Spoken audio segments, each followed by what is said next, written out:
Congress working committee సమావేశంలో పాల్గొనేందుకు CM Revanth Reddy Delhi వెళ్లారు. అఖిల భారత కాంగ్రెస్ కమిటీ ప్రధాన కార్యాలయం ఇందిరాభవన్లో సమావేశం జరగనుంది. ఈ సమావేశానికి Telangana CM Revanth Reddy, Karnataka CM Siddaramaiah, Himachal Pradesh CM Sukhwinder Singh Sukhu హాజరవుతారు. మహిళా రిజర్వేషన్ల చట్ట సవరణ, నియోజకవర్గాల పునర్వ్యవస్థీకరణపై చర్చించనున్నారు. 2029లో జరిగే సాధారణ ఎన్నికల నుంచి చట్టసభల్లో 33% మహిళలకు రిజర్వేషన్లు అమలు చేయాలనే సంకల్పంతో ఉంది కేంద్ర ప్రభుత్వం. దీనికోసం ఈ నెల 16 నుంచి 3 రోజుల పాటు ప్రత్యేక పార్లమెంట్ సమావేశాలు నిర్వహిస్తోంది. కేరళ, పుదుచ్చేరి, అస్సాం అసెంబ్లీ ఎన్నికలతో పాటు పశ్చిమ బెంగాల్, తమిళనాడు అసెంబ్లీ ఎన్నికలపై కూడా సమీక్షించనుంది కాంగ్రెస్ వర్కింగ్ కమిటీ.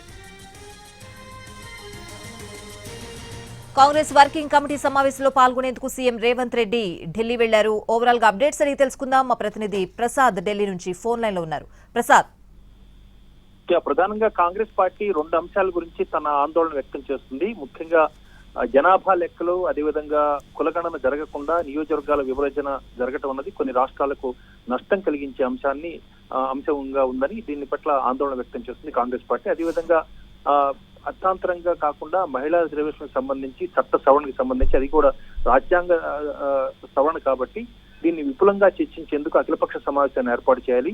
అది కూడా ఈ అసెంబ్లీ ఎన్నికలు 29వ తేదీన ముగిసిపోతున్నాయి. ఆ తర్వాత అఖిలపక్ష సమావేశాన్ని నిర్వహించి తర్వాత ప్రత్యేక పార్లమెంట్ సమావేశాలు నిర్వహించాలని చెప్పి ప్రతిపాదన చేసింది. దీనికి సంబంధించి ప్రభుత్వం ఏమాత్రం కూడా ఖాతరు చేయకుండా ఇతర పార్టీలతో సంప్రదింపులు జరిపాము, కేవలం కాంగ్రెస్ పార్టీ మాత్రమే చర్చలకు, సంప్రదింపులకు, సమాలోచనలకు రావట్లేదన్న అంశాన్ని దృష్టిలో పెట్టుకొని కాంగ్రెస్ పార్టీ పార్లమెంట్ సమావేశాలు ప్రత్యేక పార్లమెంట్ సమావేశాలు 29వ తారీఖు తర్వాత చేయాలని చెప్పి అన్నప్పటికీ కూడా ప్రభుత్వం తనకున్నటువంటి అధికారాలను ఉపయోగించి అర్ధాంతరంగా 16వ తేదీన 17, 18 3 రోజుల పాటు పార్లమెంట్ సమావేశాలు నిర్వహిస్తుంది.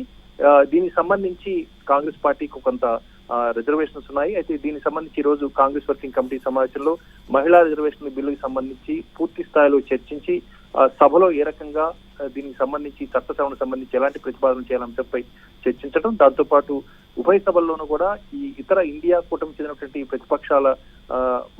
పక్షాలతో ఇతర సమన్వయం పరుచుకుంటూ ఏ రకంగా ఫ్లోర్ కోఆర్డినేషన్ చేయాలి, వీటన్నిటిపై కూడా చర్చించబోతున్నారు. దాంతోపాటు కొన్ని విధానమైనటువంటి నిర్ణయాలు తీసుకుపోతుంది కాంగ్రెస్ పార్టీ.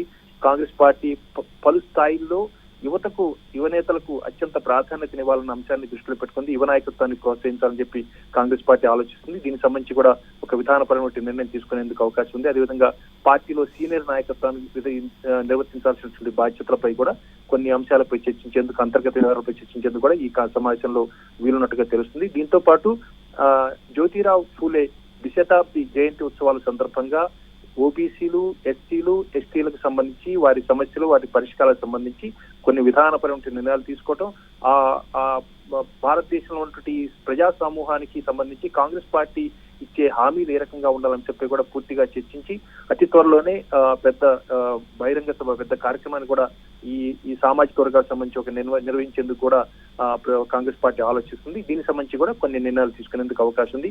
ఇది చాలా కీలకమైనటువంటి కాంగ్రెస్ వర్కింగ్ కమిటీ సమావేశంలో అనేక నిర్ణయాలు తీసుకోబోతుంది. వచ్చే సాధారణ ఎన్నికలతో పాటు రానున్నటువంటి అనేక రాష్ట్రాల అసెంబ్లీ ఎన్నికలకు సంబంధించి కూడా ఆయా భారతదేశంలో ఉన్నటువంటి ఆయా ప్రాంతాల అసమానతను కూడా దృష్టిలో పెట్టుకొని కొన్ని రాజకీయపరమైన నిర్ణయాలు తీసుకోవడానికి కూడా కాంగ్రెస్ పార్టీ ఆలోచిస్తుంది. ఇవన్నీ కూడా ఈ రోజు చర్చించి విస్తృతంగా చర్చించి కొన్ని నిర్ణయాలు తీసుకునేందుకు అవకాశం ఉంది. Right Prasad, thanks for the updates.